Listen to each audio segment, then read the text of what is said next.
नमस्कार, आप देख रहे हैं N20 लाइव और N20 लाइव की टीम अभी पहुंची है सिवान में, जो महाकाल कंप्यूटर है डीएवी मोड़ वहीं पे। और ये महाकाल कंप्यूटर जो किसी परिचय का मोहताज नहीं है और विश्व का सबसे बड़ा विश्वविद्यालय इग्नू, करीब इसमें 4 करोड़ से ज्यादा स्टूडेंट अभी तक नामांकन करा चुके हैं। और बात करें सिवान की, तो सिवान के जब स्टूडेंटों को एक निराशा हाथ लगती थी और यहाँ के जो भी विश्वविद्यालय हैं वो यहाँ के बच्चों के भविष्य के साथ खिलवाड़ कर रहे थे, तो उस समय महाकाल सिवान के छात्रों के लिए एक उम्मीद का किरण पैदा किया यहाँ पे और यहाँ के छात्रों के लिए एक उज्जवल भविष्य के लिए यहाँ पे आया महाकाल कंप्यूटर। तो महाकाल कंप्यूटर जो है विश्व का सबसे बड़ा विश्वविद्यालय है और उसमें बात किया जाए सिवान के, तो करीब सिवान के 70 से 80% छात्र यहाँ के जुड़े हुए हैं। और देखा जा रहा है कि जो भी यहाँ के सबसे बड़ा जो यूनिवर्सिटी था जेपी यूनिवर्सिटी, और वो यहाँ के छात्रों के साथ एक खिलवाड़ कर रहा था, यहाँ के छात्रों का भविष्य खराब कर रहा था। तो उस समय एक सहारा बना था तो महाकाल कंप्यूटर बना था। और यही दिन है कि सिवान में बढ़ते हुए समय के साथ महाकाल में यहाँ पे छात्रों की संख्या भी बढ़ती जा रही है। तो इसका जो हेड है अभी हमारे साथ मौजूद है, इनसे हम जानेंगे अभिषेक पाठक सर से कि क्या विशेषता है इसका और क्या कारण है कि जो बहुत सारे बिहार के ऐसे विश्वविद्यालय है, ऐसे यूनिवर्सिटी हैं जो आज महाकाल के सामने फीका दिखाई दे रहा है। अभी मौजूद है जो सिवान में जो महाकाल कंप्यूटर है और इग्नू से जुड़ा हुआ है, इग्नू विश्वविद्यालय विश्व का सबसे बड़ा विश्वविद्यालय है। और सिवान के जो हेड अभिषेक पाठक सर हमारे साथ मौजूद, आइए जानते हैं। तो सबसे पहले सर स्वागत है हमारे चैनल पे आपका। धन्यवाद। मैं आपके चैनल और आपको धन्यवाद देता हूँ, आपने समय निकाला और हमारे पास आए। तो सर एक चीज है कि समय बीतते हुए समय के साथ देखा जा रहा है कि जो ये इग्नू है अपना परचम फहराते जा रहा है और सिवान में करीब देखा जा रहा है 70 से 80% क्षेत्रों में इसका कब्जा हो चुका है। तो क्या माना जाए आखिर जो ये सरकार के जो यूनिवर्सिटी चलते हैं, विश्वविद्यालय चलते हैं, और उनकी अपेक्षा जब बात आता है इग्नू का, तो इसका रेशियो कुछ ना उनसे भी ज़्यादा दिखाई देता है। किस बेस पे काम करते हैं आप लोग? तो देखिए, इग्नू एक अंतर्राष्ट्रीय विश्वविद्यालय है और भारत सरकार का उपक्रम है। काफ़ी कम लोगों को इसकी जानकारी है। मैं जानकारी देने का अपना प्रयास कर रहा हूँ और सिवान जिले में इग्नू सेंटर ओपन कराने वाले बहुत कम लोगों को पता है। हमारे पिता ही थे जो कि डीएवी कॉलेज में पहले प्रिंसिपल थे, डॉक्टर बीपीएन पाठक। उनके काफ़ी अथक प्रयास के बाद 2001 में ये जो विश्वविद्यालय का जो अंग है डीएवी कॉलेज में आया और 2001 से कंटिन्यू सिवान में चल रहा था। मैं बेसिकली पहले दिल्ली रहता था, दिल्ली से 2016 में आया, वहाँ पे भी काम था मेरा इग्नू का। यहाँ 2016 में आने पे मैंने जानकारी लिया, यहाँ पे ऐसे बहुत बच्चे हैं जिनको जानकारी ही नहीं है कि अगर जेपी यूनिवर्सिटी में एडमिशन नहीं होगा तो इग्नू विश्वविद्यालय से भी एडमिशन लेके अपनी पढ़ाई पूरी कर सकते हैं। और इस विश्वविद्यालय में जो डिग्री दी जाती है वो बिल्कुल वैलिड है। और सबसे जो इम्पोर्टेंट बात है, जो बच्चे काफ़ी निराश रहते हैं इस टॉपिक के ऊपर, इसमें 2.5 से 3 साल में बीए की डिग्री दे दी जाती है। और जहाँ तक जेपी विश्वविद्यालय का संबंध है, इसमें सेशन काफ़ी विलम्ब से चल रहा है। 7 साल 8 साल में बीए बीकॉम बीएससी हो रहा है। और आप सुन के आश्चर्य करेंगे, कई ऐसे बच्चे हैं, छात्र हैं, छात्राएं हैं जो डिग्री लेने के बाद उनको पता चलता है कि उनका रजिस्ट्रेशन ही नहीं था, यानी उनका 7 साल 6 साल का समय बर्बाद हो जाता है। फिर बाद में पता चलता है उनका मार्कशीट नहीं आएगा, मूल प्रमाण पत्र नहीं मिलेगा, प्रोविजनल नहीं मिलेगा। तो हमारे विश्वविद्यालय में ये समस्या नहीं है। अगर एक बार एडमिशन हो गया तो इसमें हर साल 3,000 रुपये का बुक्स बिल्कुल फ्री है, सब बच्चों को दिया जाता है। SC ST में बिल्कुल नाम मात्र के बराबर फीस के बराबर उनका एडमिशन होता है। और जो जनरल वर्ग या ओबीसी के जो बच्चे होते हैं उनसे 3,500 रुपये चार्ज है। और इसमें 3,000 के बुक्स हर साल प्रति वर्ष फ्री है, उनके घर वाले एड्रेस पे इग्नू भेजती है। हाँ, ये बात जरूर है, मैं आपकी चैनल के मार्फत अपने स्टूडेंट्स को बताना चाहता हूँ कि बुक्स आने में थोड़ा सा लेट हो रहा है, तो इसके लिए घबराए नहीं। बुक्स उनके पास जल्द से जल्द आएंगे। 2-2.5 महीने का टाइम लगता है, लेकिन बुक आएगा। तो सर एक चीज है कि 2001 से सिवान में ये ओपनिंग हुआ इसका, लेकिन इसका जो बोला जाए ग्रोथ तो 2016 के बाद ही हुआ, आपके आने के बाद। तो क्या उसके पहले यहाँ के स्टूडेंट को इस पे बिलीव नहीं होता था? लेकिन आज ये एक उम्मीद का सहारा बन चुका है, जहाँ से भी स्टूडेंट हैरान परेशान हो जाते हैं, वो निराशा भरा जीवन उनका हो जाता है। तो लेकिन एक आखिरी तमन्ना होता है कि एक बार इग्नू के पास चलते हैं हम लोग, यहाँ से जरूर हमके निराशा भरे जीवन में आशा की किरण जगेगी। तो 2016 के बाद ये ग्रोथ रेट एकदम कैसे बढ़ गया। और काफी हमको लग रहा है कि इसको ग्रोथ रेट बढ़ाने में जो अब अपने बगल में जो विश्वविद्यालय है जेपी, उसका भी बहुत बड़ा योगदान है, क्योंकि टाइम टू टाइम सेशन चलाते नहीं थे और उसे लड़के परेशान होकर यहाँ पे आए ज्यादा। सर देखिए, ग्रोथ रेट बढ़ने के जो आपने बोला है दोनों रीजन है, लेकिन प्रथम रीजन ये है कि इग्नू खुलने के बाद, ओपन होने के बाद तो इसका प्रचार प्रसार सिवान में होना चाहिए, वो हुआ ही नहीं है। सही बात है। 2001 से लेके 2015-16 तक प्रचार प्रसार जितनी होनी चाहिए वो हुआ नहीं। हमारे फादर ने इग्नू जरूर खोला, उन्होंने इग्नू सेटअप चला, बच्चों का एडमिशन होता था, लेकिन 2010-11 के बाद जब उनके रिटायरमेंट के बाद यहाँ पे बच्चों को काफी परेशानी होती थी। अब मैं जब आ गया हूँ तो बच्चों को सही जानकारी देके, जो बच्चे का नामांकन जेपी में नहीं हो पाता है या जो इधर उधर भटकते हैं, कई बच्चे तो ऐसे हैं उनको जानकारी नहीं है, उनको ऐसा लगता है कि इग्नू में एडमिशन होगा तो उनको एग्जाम देने के लिए दिल्ली जाना पड़ेगा। कई बच्चे सवाल करते हैं सर मेरी एग्जाम पटना में होगी, दिल्ली में होगी, गोरखपुर में होगी। मैं बोलता हूँ उनकी परीक्षा सिवान में होगी। अगर वो टाइम से अपना परीक्षा फॉर्म फिलअप कर देंगे हमारे विश्वविद्यालय में, तो परीक्षा सिवान में ही होगी। अगर टाइम एक्सपायर होने के बाद, इग्नू में सीट होता है एग्जाम देने का, अगर इग्नू में 5000 बच्चे का सीट यहाँ सिवान के लिए निर्धारित किया गया है, 5000 से ज्यादा बच्चे आएंगे तो फिर उनका सेंटर छपरा चलाता है, गोरखपुर चलाता है, हाजीपुर चलाता है, लेकिन ये सेंटर उनका दिल्ली नहीं जाएगा। अगर बच्चा चाहेगा तब दिल्ली जाएगा। और जो सबसे इम्पोर्टेंट बात है, जो काफी कम बच्चों को जानकारी है, किसी लड़की की शादी अगर हो जाए, अगर वो अपने ससुराल चले जाए, गुजरात, अहमदाबाद मान लीजिए, तो फिर उसकी परीक्षा जेपी यूनिवर्सिटी में अगर पढ़ती है तो उसको यहाँ सिवान आके एग्जाम देना पड़ेगा। आने जाने में कितनी कठिनाई होती है ये मेरे को भी पता है, आपको भी पता है, लेकिन हमारे विश्वविद्यालय में वो एग्जाम अपना अहमदाबाद दे सकती है। वो फोन से अपना फॉर्म फिलअप करवा लेगी, पेमेंट ऑनलाइन ट्रांसफर कर देगी, उसका एग्जाम अहमदाबाद हो जाएगा।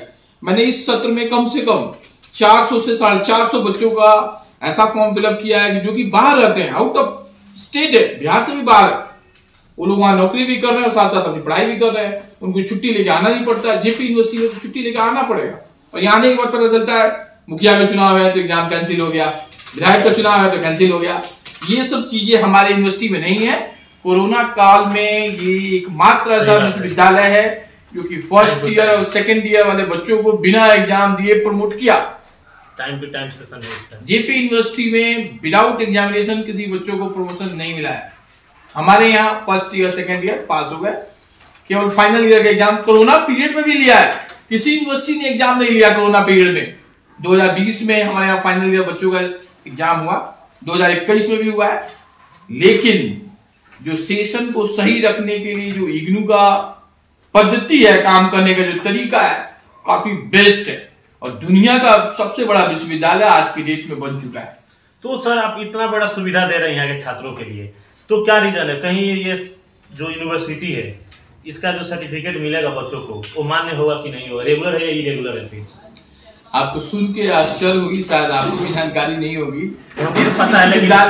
इस विश्वविद्यालय आपके चैनल के माध्यम से मैं अपने बच्चों को, जो युवा पीढ़ी है और जो हमारे गार्जियन समान जो भी उनके मम्मी है पापा है, उनको मैं बताना चाहता हूँ, इस विश्वविद्यालय का गठन भारत के पूर्व प्रधानमंत्री श्री राजीव गांधी ने अपनी माँ के नाम पे, अपनी माँ की मौत के बाद 1985 में भारतीय संसद में एक अधिनियम बना के इसका गठन किया। तो ये एक ऐसा विश्वविद्यालय है कि जो भारतीय संसद में अधिनियम के द्वारा इसका गठन किया गया है। तो इसमें इफ एंड बट वाली तो बात नहीं है, ये प्योर गवर्नमेंट संस्थान है।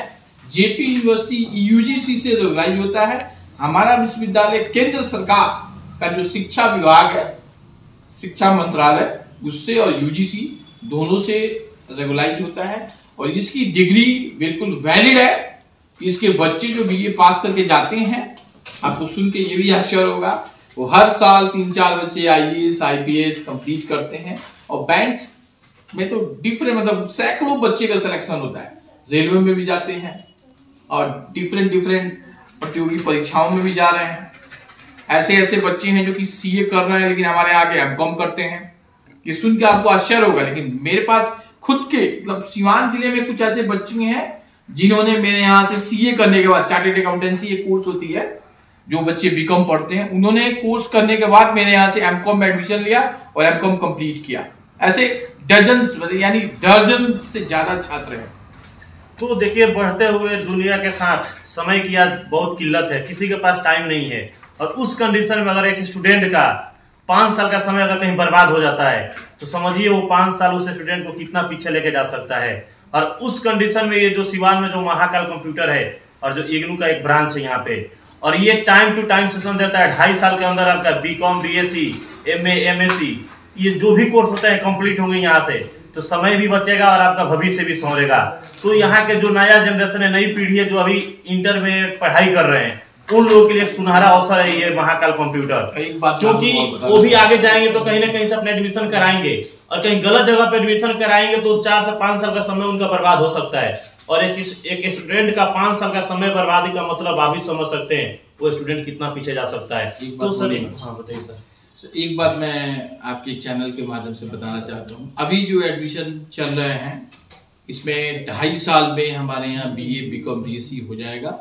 और काफ़ी ऐसे बच्चे हैं जो इधर उधर, यानी ब्लॉक्स में अलग अलग जो अनुमंडल है, रिमोट एरिया है, जैसे आपका रघुनाथपुर हो गया, अंदर हो गया, महाराजगंज हो गया, और डिफरेंट साइबर कैफे वाले लोग हैं जो हमारे छोटे भाई के रूप में हैं, वो लोग खोले हुए हैं। उनको जानकारी का अभाव है, वो लोग एडमिशन कर देते हैं ऑनलाइन, लेकिन बच्चों को सही जानकारी दे नहीं पाते हैं। इग्नू में एडमिशन लेना बहुत आसान है, लेकिन इग्नू में प्रॉपर गाइडेंस कौन देता है, बच्चा को ध्यान देना चाहिए। बच्चा क्या करता है, बोलता है कि सामने ऑनलाइन करा लिया, एडमिशन करा लिया। अब जो बच्चा फंस जाता है, उसको आई कार्ड नहीं आता है, असाइनमेंट्स प्रॉपर नहीं मिलते हैं, असाइनमेंट कैसे लिखना है, कैसे जमा करना है, असाइनमेंट में ज्यादा मार्क्स कैसे लाए, तो जो कुछ जानकारी नहीं है। हमारे पास 2 दर्जन से ज्यादा स्टाफ है। हम लोग एक बच्चों को कॉल करते हैं व्हाट्सएप के जरिए, और एसएमएस भी भेजते हैं, कॉल भी करते हैं, बताते हैं कि आपका एग्जाम है, आपका असाइनमेंट जमा हो रहा है, आपका सेकेंड ईयर में एडमिशन हो रहा है। तो ये जानकारी और लोग नहीं देते हैं। आप ये भी सुन के आश्चर्य करेंगे, जो लड़का नन मैट्रिक है, जिसकी एज अगर 14 साल है, 15 साल है, वो भी साइबर कैफे खोल लेता है, चलो भैया आप इग्नू का एडमिशन करना। तो ये तरीका नहीं है। पहले आप इग्नू के बारे में, सिस्टम के बारे में जान जाओ, इग्नू क्या है, इग्नू में एडमिशन लेने के बाद बच्चों को क्या करना होता है, इग्नू को बच्चों का जो आई कार्ड आता है उसको प्रॉपर वे में निकाल के बच्चों को दे दो लेमिनेट करके। तो ये सब सिस्टम पता ही नहीं है लोगों को। बस उनको ये एक ही टारगेट है, अपना एडमिशन करो, बच्चों को ऑनलाइन का जो भी कागज है, तो ये सिस्टम बिल्कुल बंद होना चाहिए। तो सर एक चीज है कि जो असाइनमेंट का बात कर रहे हैं, तो ये जो प्रैक्टिकल जो एग्जाम होता है उसका नंबर यहीं से आप लोग लेते हैं? देखिए, नंबर यहाँ से नहीं होता है। जो बच्चे असाइनमेंट लिखते हैं वो हमारे पास जमा होता है, हम उसको स्कैन करके भेज देते हैं। जो भी इग्नू का कंसर्न डिपार्टमेंट है वो लोग असाइनमेंट चेक करते हैं, उसके आधार पे मार्किंग करते हैं। तो ये देखिए सबसे बड़ी बात है, अगर आप दूसरे जगह से एडमिशन कराते हैं, कहीं साइबर कैफ से हो, और यहाँ से एडमिशन कराते हो, दोनों में यही तो अंतर है क्या सर? अगर यहाँ से एडमिशन होता है असाइनमेंट का जो भी कार्य जहाँ से भी एडमिशन कराना है बच्चे कराएं, लेकिन ये जरूर देखें कि एडमिशन लेने वाले के पास जो उसका ओनर है क्या जानकारी है, कंप्यूटर के फील्ड में कितने साल से वो काम कर रहा है, उसकी एज क्या है, टेक्निकल डिग्री क्या है, जैसे मैंने एमसीए किया है। अब ये शायद ही ऐसे कोई सिवान में शॉप है, छपरा में शॉप है जो एमसीए होल्डर, मैंने आज नहीं किया, से 20 साल पहले किया है। मैंने अलग अलग सेक्टर्स में नौकरी भी किया है। मैं 2002 से बिजनेस में हूँ। तो ये यहाँ सिवान में इतना पैसेंस नहीं है। अब लोग छोटा सा दुकान लेते हैं, अपना एक लैपटॉप ले लिया, अपना बैठ गए, अपना इग्नू लिख दिया, कोई आया इग्नू अपना ऐसे कर। तो ये तरीका सिस्टम नहीं है सर। एक चीज है सर, एक चीज है कि आपके आ जाने से सिवान में 2016 के बाद बहुत बड़े बड़े कॉलेजों का आपने धंधा मच कर दिया है, ये आरोप है आपके सर। बहुत सारे स्कूल ऐसे हैं जो अब एडमिशन, उसमें बच्चा एडमिशन कराने का नाम भी नहीं लेता है। और देखा गया कि बहुत ऐसे स्टूडेंट हैं जो दूसरे जगह से नाम कराए थे, लेकिन वहाँ से नाम निकलवा कर हटा कर फिर यहाँ से आके नॉमिनेशन कराए हैं, नामांकन अपना कराए हैं। तो कहने का ये आरोप आप पे लगता है? ये आरोप सर निराधार है। मैं ईमानदारी पूर्वक अपना काम कर रहा हूँ, और काफी कम लोगों को इस बात की जानकारी है कि मैं एक ऐसे आदमी का पुत्र हूँ, इकलौता पुत्र हूँ जो कि ईमानदारी के लिए सिवान में उनकी मिसाल दी जाती है। तो मैं उनके नाम, जो उनकी प्रतिष्ठा को खराब नहीं होने दूंगा। और जो आरोप लगाते हैं वो आरोप लगाने वाले आरोप लगाते रहते हैं, काम करने वाले काम करते रहते हैं। ऐसी कोई बात, मैं किसी भी आदमी से पूर्वाग्रह से ग्रसित होकर अपना काम नहीं करता हूँ। मेरा काम इग्नू का है। मैं इग्नू के अलावा, आप पता कर लीजिए, कोई बैंक का फॉर्म भरवाने आया, कोई रेलवे का फॉर्म भरवाने आया, जेपी यूनिवर्सिटी का कोई भी लड़का ऑनलाइन का आने आया, मैं मना कर देता हूँ, मैं नहीं कर। मेरे को इसी काम में फुर्सत नहीं है। मैं चाहता हूँ अगर एक काम में मैं फोकस कर रहा हूँ तो इसी काम को मैं आगे तक बढ़ाऊं। मेरा तो ये टारगेट है कि जो बच्चे का एडमिशन नहीं हो पाता है उसको इंस्टॉलमेंट वाइज फीस लेके उसका एडमिशन कर दूंगा। अभी क्या है कि बहुत ऐसे बच्चे हैं जिनका फीस की वजह से 4,000 से उनको देना है, 35 तो फीस है। असाइनमेंट्स वाले के 4,000 मेरे को देते हैं। बच्चे ऐसे हैं 4,000 जेब में नहीं है जो एडमिशन नहीं ले पाते। मैं ऐसे प्लानिंग कर रहा हूँ कि बच्चे इसको 4 भाग में 6 भाग में मेरे को पैसा दे दे, हम उनका एडमिशन कर दें। सारा सुविधा उपलब्ध है जी, क्योंकि जो गरीब बच्चे हैं सर, वो कहाँ जाएंगे, किससे पैसा लेंगे वो। इस केस में अभी 50-60% बच्चे एडमिशन ले ही नहीं पाते। थोड़ी सी फीस इग्नू की ज्यादा जरूर है, लेकिन बच्चे लोगों को समझना चाहिए इसमें बुक्स जो है वो एनसीईआरटी लेवल से अच्छी बुक्स हैं। सेशन टाइम टू टाइम है। सेशन तो सर इसमें मैंने पूछने वाली कोई बात ही नहीं। ये सबसे बड़ा चीज है। और ऐसा कोई सिवान में ब्लॉक नहीं है, उस ब्लॉक का कोई कर्मचारी, ऐसा कोई थाना नहीं है उस थाने का मैंने कोई पुलिस वाला हमारे यहाँ एडमिशन ना लिया हो। और ऐसा कोई सरकारी स्कूल नहीं है जिसके स्कूल के 2 शिक्षक हमारे यहाँ एडमिशन ना लिए हो। तो हमारे बारे में अगर मैं अपना परिचय क्या दूं सर, कब तक दूं? मेरा परिचय जो हमारे यहाँ बच्चे पढ़ते हैं वही देंगे, उन्हीं से आप बेटा पूछ सकते। तो एक चीज है कि यहाँ के जो लोग हैं, सिवान के जो जनता है, सिवान के जो वासी है, पहले महाकाल को जानते हैं, फिर इग्नू को जानते हैं।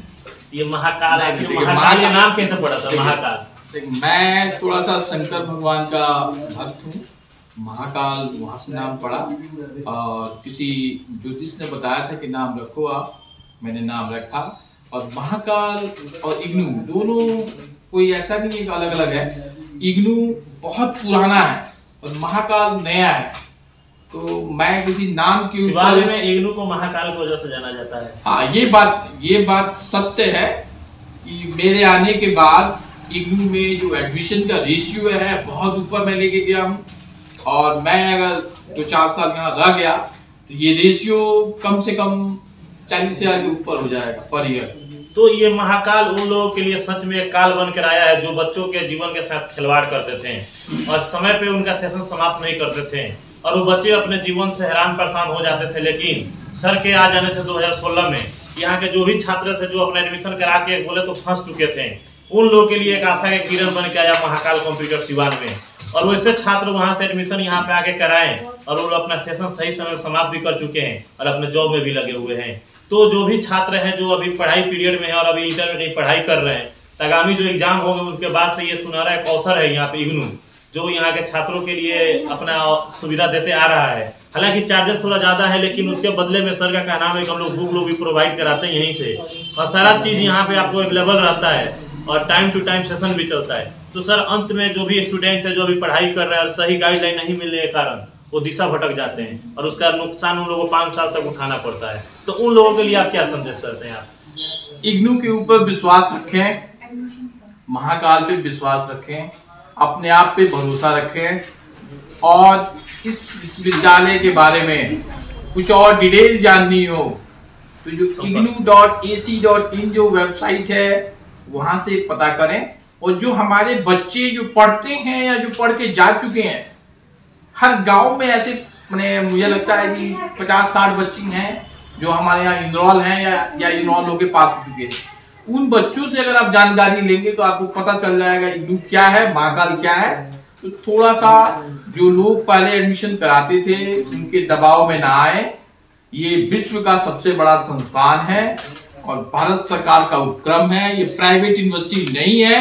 मैं आपको फिर लास्ट में ये बात बोल रहा हूँ, कुछ लोग अभी भी करते हैं कि प्राइवेट यूनिवर्सिटी है। हाँ, सही। मैं चैलेंज के साथ बोलता हूँ कि ये पूरा का पूरा गवर्नमेंट कंट्रोल यूनिवर्सिटी है, प्राइवेट इसमें है ही नहीं। जब भारतीय संसद के अधिनियम द्वारा इसका गठन हुआ प्राइवेट यूनिवर्सिटी तो होने का कोई चांस ही नहीं है। थोड़ा भरोसा रखें, और बुक्स आने में थोड़ा लेट जरूर होता है, 2 महीने के बदले 2.5 महीने हो जाता है, 3 महीने, लेकिन बुक्स आता है और एग्जाम टाइमली होते हैं। तो अभी हम मौजूद है, देखिए महाकाल कंप्यूटर जो शिक्षा के दुनिया में एक अलग पहचान बना रहा है, इग्नू विश्वविद्यालय, और उन्हीं के जो हेड है सिवान के अभी अभिषेक पाठक सर हमारे साथ मौजूद थे, जो तरह तरह के कंफ्यूजन लोग पैदा करते हैं छात्रों के दिमाग में, उसको इन्होंने क्लियर किया और यहाँ पे क्लियरफाई कर दिया। उसको कोई कठिनाई नहीं होगी यहाँ से आने के बाद, और ये 100% भारत सरकार द्वारा मान्यता प्राप्त है, और कहीं आपको जॉब करने में भी कोई कठिनाइयों का सामना नहीं करना पड़ेगा। और जिस तरह से इग्नू अपना परचम फहरा रहा है दिन प्रतिदिन, और कहीं ना कहीं ये सोचने वाला बात है यहाँ के जो विश्वविद्यालय हैं लोग, उन लोगों के लिए, उन लोगों को भी कुछ सीख लेना चाहिए जो बच्चों के भविष्य के साथ खिलवाड़ करते हैं। इनसे कुछ प्रेरणा लेकर वो लोग भी अपने कार्यशैली में सुधार करके बच्चों का भविष्य वो लोग भी संवार सकते हैं। तो आप हमारे साथ बने रहिए N20 लाइव।